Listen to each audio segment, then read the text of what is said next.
नमस्कार दोस्तों, आज की वीडियो में आपका स्वागत है। आज हम देखेंगे मोतीलाल ओसवाल का ये जो फ्लेक्सी कैप फंड है, मई 23 में इन्होंने कौन से शेयर्स को अपने पोर्टफोलियो में ऐड किया हुआ है और वो शेयर्स क्या है। सेम शेयर्स का हम फंडामेंटल और टेक्निकल एनालिसिस करेंगे। डिस्क्लेमर दोस्तों, यहाँ पे जो भी हम डिस्कस करेंगे ओनली फॉर एजुकेशनल पर्पज है।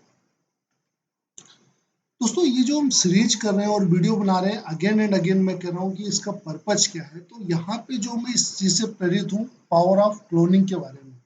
और वहाँ पे मोनिस प्रोबरे जी क्या कहते हैं कि अगर आपके पास $1 मिलियन है और आप उसको बिलियन में कन्वर्ट करना चाहते हैं, तो through cloning you can do it. तो बट आपको जो एक इम्पॉर्टेंट चीज़ याद रखना है क्लोनिंग के जब में करें, तो क्या टेक अवे आपको ध्यान रखना है। जब भी आप कॉपी कैट करते हैं तो उस समय पे आपको जो चाहिए, investor should exercise patience and do their own due diligence. दोस्तों, आपके अंदर एक कूट कूट करके पेशेंस भरा होना चाहिए, तभी आप इसमें सक्सेसफुल हो पाएंगे। क्यों? क्योंकि जब आप कॉपी कैट करते हैं या किसी को कॉपी करते हैं, तो आपको उसके ऑब्जेक्टिव्स नहीं पता होते हैं कि उन्होंने किस टर्म को ध्यान में रख करके शेयर्स को बाई किया हुआ है। तो आपको ऑब्जेक्टिव्स और जो इनका होरिजन है वो क्लियर नहीं होता, जिसके कारण आप उसमें लैग कर जाते हैं। तो अगर आप थोड़ा लॉन्ग टर्म अपना ऑब्जेक्टिव रखते हैं और पेशेंस रखते हैं, तो आप सक्सेसफुल हो सकते हैं दोस्तों। तो दोस्तों, पर्टिकुलर इस फंड के अंदर अगर देखें तो फ्लेक्सी कैप में अगर आप देखिए तो 92% इक्विटी है, 1.8% डेट है और 5.34% करंटली ये कैश पे बैठे हुए हैं। तो यहाँ पे ये आप देखिए, दिसंबर से लेकर के मई 23 तक का अगर रेशियो देखिए, तो शुरुआत में डेट ज़्यादा था दिसंबर 22 में। आज की डेट में देखिए डेट कम है। आपको पता होगा कि ब्याज दरें हम धीरे धीरे घटने की कगार पे जा रही है, स्टार्ट होने वाला है। तो वहां से अगर आप देखिए तो धीरे धीरे वो जो मेजर पोर्शन है वो इक्विटी की तरफ जा रहा है या कैश की तरफ, यहाँ पे रेशियो बढ़ रहा है। फाइनेंशियल जो सेक्टर पर्टिकुलर एलोकेशन है, यहाँ पे फाइनेंस में 25%, टेक्नोलॉजी में 18%, सर्विस में 12%, ऑटोमोबाइल में 11% एंड कैपिटल गुड्स 7.37%। तो सेम अगर इन्हीं सेक्टर की जो कंपनियां अगर आप देखें तो जो मेगा जाइंट है वहाँ पे 53%, मतलब पोर्टफोलियो का 50% मेगा जाइंट में है, large cap, mid cap and 3% small cap में है। तो बहुत कम पोर्शन दोस्तों इनका स्मॉल कैप में, पर्टिकुलर फ्लेक्सी कैप में। कंटिन्यू अगर आप इस फंड हाउस का अगर आप एनालिसिस करें तो ये जो इनकी जो स्टाइल है मोस्टली वो कंसंट्रेटेड स्टाइल है दोस्तों। हमेशा 27 से 31 स्टॉक के बीच देखेंगे, 27 टू 31, तो कंसंट्रेटेड पोर्टफोलियो है आपका। जो टॉप 10 होल्डिंग देखेंगे वहां पे लगभग आपका 50% पोर्टफोलियो कवर हो जाता है। और जो मेजर होल्डिंग्स रही है वो थ्रू आउट आप देखिए, आईसीआईसी बैंक 8% से 7% भी गया, 7.4, और करंटली 8.72 है। तो अगर आप दिसंबर से देखें तो दिसंबर से अभी हायर पोर्शन में आईसीआईसी बैंक के ऊपर सेट है। टोटल 11 सेक्टर को कवर करते हैं, लेकिन टॉप 5 सेक्टर में 75% एलोकेशन है और जो हाईएस्ट एक्सपोजर है वो फाइनेंस में है। दोस्तों, फाइनेंस में हमेशा पैसा बनता है, और क्योंकि कोई भी अगर इकोनॉमी ग्रो हो रही है तो फाइनेंस को ग्रो होना ही पड़ेगा। तो शेयर्स देखते हैं, जो टॉप स्टॉक है वो कौन कौन से होल्डिंग है दोस्तों। यहाँ पे आपको सबसे इंटरेस्टिंग लगेगा कि वो शेयर्स जिनके बारे में हम नहीं जान रहे या जिनको हम नहीं समझ रहे, वो फंड हाउस कैसे ऐड कर रहे हैं। देखिए, आईसीआईसी बैंक आपको पता है 8.72% हाईएस्ट होल्डिंग्स पे है। जोमेटो जोमेटो को रिसेंटली उन्होंने ऐड किया हुआ है दोस्तों। आपने अगर रामदेव अग्रवाल जी का इंटरव्यू भी सुना होगा, तो कई बार उन्होंने इंटरव्यू में बताया कि 45-50 रुपीज के आसपास उन्होंने जोमेटो को देखा हुआ है। तो अभी आज की डेट में अगर आप देखिए तो जोमेटो आपका 65-70 क्रॉस कर रहा है। Tube investment 7.98। तो दोस्तों, ये दोनों शेयर शानदार, ट्यूब इन्वेस्टमेंट तो काफी जर्नी दे चुका है, बट जोमेटो अगर आप देखिए तो एक अच्छे करेक्शन के बाद अब शायद वैल्यूएशन आना चालू हो गया है। देन एचडीएफसी, आपको पता होगा दोस्तों, एचडीएफसी और एचडीएफसी बैंक का मर्जर होने वाला है। 1 ही जुलाई को हमें पता चल जाएगा। Persistent System, Coforge, Deepak Nitrite, Tech Mahindra, Balkrishna Industry and Vaibhav Global. तो दोस्तों, इन सब में अगर आप देखें तो लास्ट 1 साल में अच्छा खासा रिटर्न मिला है, थोड़ा आप आईटी को छोड़ दें, आईटी के सिवा। देन जो पर्टिकुलर वो सेक्टर जहां पे इन्होंने अपनी मेजर होल्डिंग्स बढ़ाई है दोस्तों, उसको ध्यान से देखिएगा। कहाँ पे होल्डिंग बढ़ाई है? टेक्नोलॉजी के अंदर। आप टेक्नोलॉजी अभी ले रहे हैं क्या? आप हमें कमेंट सेक्शन में जरूर बताइए। जब आप मेटल के पीछे जा रहे हैं, बैंकिंग के पीछे जा रहे हैं, आपको लग रहा है सब छूट जा रहा, वहीं पे फंड हाउस आपका आईटी बाई कर रहा है दोस्तों। और अगर आप मिड कैप आईटी में देखिए तो आपको एक शानदार रैली दिख रही है, चाहे आपका कोफोर्ज हो, एल एन टी आई मेंट्री हो, या आपका जिनसार टेक हो, आप देख सकते हैं उसमें।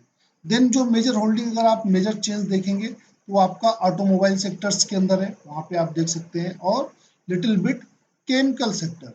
तो ये 3 सेक्टर हैं जहाँ पे आपका मेजर लास्ट मंथ में चेंजेस आए हुए हैं।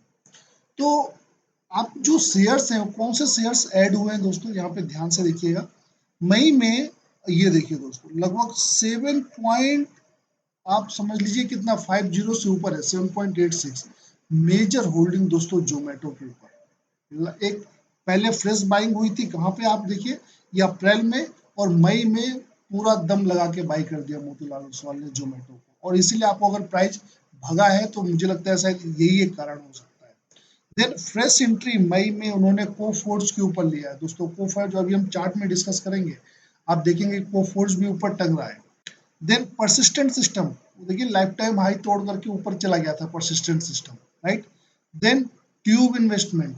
तो ये जो मेजर शेयर्स हैं जहाँ पे पर्टिकुलर उन्होंने अपनी होल्डिंग्स को बढ़ाया है, तो कौन से दोस्तों? ट्यूब, परसिस्टेंट, कोफोर्ज और जोमेटो। सेम चीज जो न्यू एंट्री हुई है वो कौन कौन से हैं दोस्तों जो अभी ऐड हुए हैं? हमने ऑलरेडी डिस्कस किया, न्यूली एंट्रीड मतलब फ्रेश एंट्री जहाँ पे लिया है वो कोफोर्ज है आपका। फ्रेश एंट्री 4.86% अपने पोर्टफोलियो को उन्होंने इस पे वेटेज दिया हुआ है। देन जोमेटो के ऊपर 2.92%, एक वो लास्ट मंथ में बढ़ाया है। 0.7% Tube. Then persistent system 0.73, Coforge already मैंने आपको बता दिया। दीपक नाइट्राइड 1.76, टेक महिंद्रा दोस्तों, टेक महिंद्रा भी, आप टेक महिंद्रा, इंफोसिस, विप्रो, टीसीएस, अभी आपका ध्यान नहीं जा रहा होगा, ये धीरे धीरे चलते चलते एक समय टंग जाएंगे, उस समय आप देखेंगे।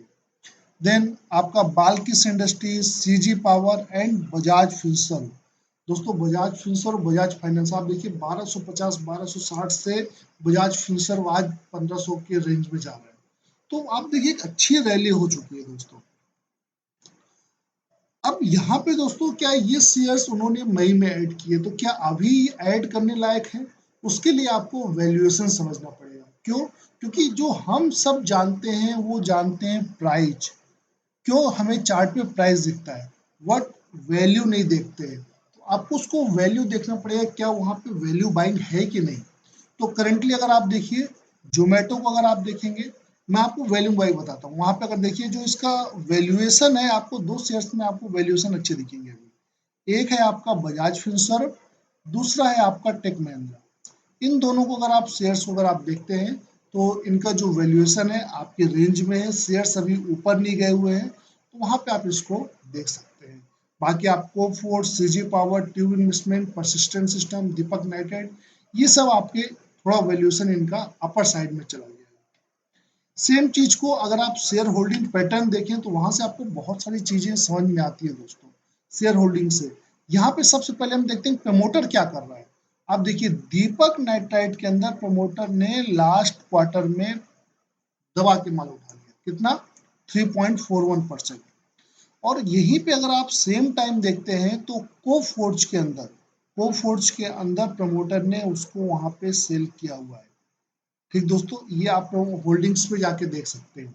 सेम चीज अगर आप म्यूचुअल फंड देखिए कि सेम पे म्यूचुअल फंड क्या कर रहे हैं, तो 3.54% कोफोर्ज के ऊपर इंक्रीज किया हुआ है, और मेजर आपका म्यूचुअल फंड का कोफोर्ज के ऊपर ही होल्डिंग बढ़ी हुई है। इंश्योरेंस सेक्टर में भी आप देखेंगे तो 1.76 कोफोर्ज है, देन टेक महिंद्रा है। यहाँ पे भी आप देखिए जो एफ है उन्होंने भी कोफोर्ज के ऊपर हेड किया हुआ है। दोस्तों यहाँ पे सीजी पावर के ऊपर आपको थोड़ा कॉशियस होना चाहिए, जहाँ पे इनका जो शेयर है वो 87% प्लेज है। तो इस इन चीज़ों से आपको पता चलता है कि जो म्यूचुअल फंड हाउस है, इंश्योरेंस है, एफआईज है, डीआईज है, ये सब कहाँ पे है। तो ये that is the value analysis, जहाँ पे आप करते हैं कि शेयर में करेंटली एंट्री करने लायक है या नहीं। अब करंट एंट्री करने लायक है या नहीं वो आपको टेक्निकल एनालिसिस से पता चलेगा। बट वो शेयर्स जिसपे उन्होंने अभी एग्जिट लिया वो कौन से हैं दोस्तों? एचडीएफसी बैंक है। ये बेसिकली मर्जर होने वाला है एचडीएफसी बैंक में। देन आइसर मोटर्स पे, इंडियन होटल्स पे, मारुति सुजुकी पे, गुजरात गैस पे। ये शेयर्स है जो उन्होंने अपने पोर्टफोलियो से रिमूव किया है। दोस्तों आइए हम शेयर्स का टेक्निकल एनालिसिस करते हैं, देखते हैं जो शेयर्स है वो टेक्निकल चार्ट में अभी कहाँ पे है। दोस्तों ये कोफोर्ज है। कोफोर्ज को अगर आप देखिए तो इनका जो लाइफ टाइम हाई बना हुआ था 6000 का था। 6000 से शेयर आपका देखिए लगभग 61% के आसपास डाउन हुआ, कहाँ पे 3000 तक आया, और 3000 से अभी आपका 4600 पे है। तो यहाँ पे आपको ये जो वैल्यूम्स दिखते हैं ना दोस्तों, ये कभी भी इतने बड़े वैल्यूम्स अलग से नहीं आते। जो हमेशा F I D I by करते हैं वहीं से वैल्यूम आते हैं। आप देखिए लगातार, और एक बार आप देखेंगे ना तो यहाँ पे आपको वैल्यूम्स बढ़ता हुआ दिखेगा, इसीलिए शेयर्स का प्राइस ऊपर की तरफ जा रहा है। जोमेटो, जोमेटो अगर आप देखिए तो 170, 165, 170 से दोस्तों ये शेयर्स जो अपने जिसने बॉटम बनाया 40-42 रुपए का, और यही 40-42 में अगर आप देखिए तो आप ये देख रहे हैं मई, मई में अगर आप देखिए जो बड़ी बड़ी आप ये वैल्यूम्स देख रहे हैं, यहीं पे फंड हाउस ने अपने आप को एकोमोडेट कर लिया, और लगभग आप ये समझ लीजिए 45 से 50-60 की रेंज की बाइंग है, और यहाँ से शेयर अभी 74 रुपए है, और 8% उनके पोर्टफोलियो का है। इट मीन्स मोतीलाल ओसवाल कहीं ना कहीं इसमें एक ह्यूज वैल्यूएशन देखता है दोस्तों। ट्यूब इन्वेस्टमेंट आप देखिए क्या शानदार रैली हो चुकी है दोस्तों। तो कभी भी इतने अपसाइड पे जब भी आप उसको ऐड करें तो कॉन्शियस होकर के ऐड करें दोस्तों। परसिस्टेंट, दोस्तों यहाँ पे देखिए जनवरी 22 में इसने लगभग 5000 रुपए टच किया था, वहां से अगेन 3100 रुपए आया, और 3100 से आज फिर 48,4,800 रुपीज के आसपास है, जो कि लाइफ टाइम हाई 5200 रुपए का बना कर, तो अब अगेन लाइफ टाइम हाई की तरफ है। दीपक नाइट्राइट अगेन देखिए थोड़ा राउंडिंग बॉटम है, मेजर रेजिस्टेंस है यहाँ पे आपका इसका 2200-2300 रुपए के आसपास। तो जैसे ही अगर इस रेजिस्टेंस को क्रॉस करता है तब आप इसका हायर टारगेट 3000 रुपए का आप मान सकते हैं। यहाँ पे आप देखिए वैल्यूएशन वाइज अगर आप देखिए टेक महिंद्रा भी आपके फेवर में है। क्यों? क्योंकि आपको हमेशा डाउन साइड प्रोटेक्ट करना होता है, अपसाइड तो मैंडेटरी है। तो यहाँ पे अगर डाउन साइड पे देखें तो 1800 से शेयर्स आपका कहाँ पे आकर के 986, 986 पे अपना बॉटम बनाया। काफी समय तक शेयर ने इसको यहाँ पे गुजारा है, और अभी 1100 के आसपास चल रहा है। तो जैसे ही 1100, 1155, 1150 को ब्रेक करता है तो नेक्स्ट टारगेट आप इसको देख सकते हैं कि 1350, या आपका जो मेजर रेजिस्टेंस है 1578 के आसपास, वहां पे देख सकते हैं। तो ये अभी वैल्यूएशन आपके फेवर में टेकमैन का। सेम चीज बालकृष्ण इंडस्ट्रीज को अगर आप देखते हैं तो उसने भी अगर आपका जो लाइफ टाइम हाई था 2600 से अगेन 2300, 2350, कितना 2400 रुपए के आसपास में, तो मोर और लेस अपने लाइफ टाइम हाई के करीब में है, फेवर में नहीं आपका। सीजी पावर दोस्तों बहुत कॉन्शियस होकर के आप इतने हाई पे अगर आप देखना चाहें देखिएगा, कभी भी कोई रिकमेंडेशन नहीं है, ओनली फॉर एजुकेशनल पर्पज है, बट इतने हाई पे कभी भी शेयर को एक्यूमुलेट मत कीजिए, देखिए भी नहीं। Then Bajaj finance, Bajaj finance का देखिए यहाँ पे अगेन एक पे एक बोनस हुआ था, 5 पे एक स्प्लिट हुआ था, ठीक है, एक पे 5 स्प्लिट हुआ था। तो यहाँ पे आप देखिए 1800 के बाद ये शेयर आपका 1228 तक आया, जहाँ पे डबल बॉटम बना करके अभी 1500 के आसपास में है। तो यहाँ से आपको समझ में आता है कि आपके फेवर में कि वैल्यूएशन कहाँ पे, तो मोस्टली आप बजाज फाइनेंस और टेक महिंद्रा, यही दोनों, बजाज फिंसर्व, और यही दोनों आपके फेवर में है। तो इस तरीके से दोस्तों आप एनालिसिस करते हैं, ये मोर और लेस आपका टेक्निकल एनालिसिस था। दोस्तों हमारा प्रयास अगर आपको अच्छा लग रहा है तो कमेंट सेक्शन में जरूर हमें बताएं, और हमारे चैनल को लाइक सब्सक्राइब करें, अपने नियर एंड डियर के साथ शेयर करें। हमारे साथ बने रहने के लिए बहुत बहुत धन्यवाद दोस्तों। Thank you so much.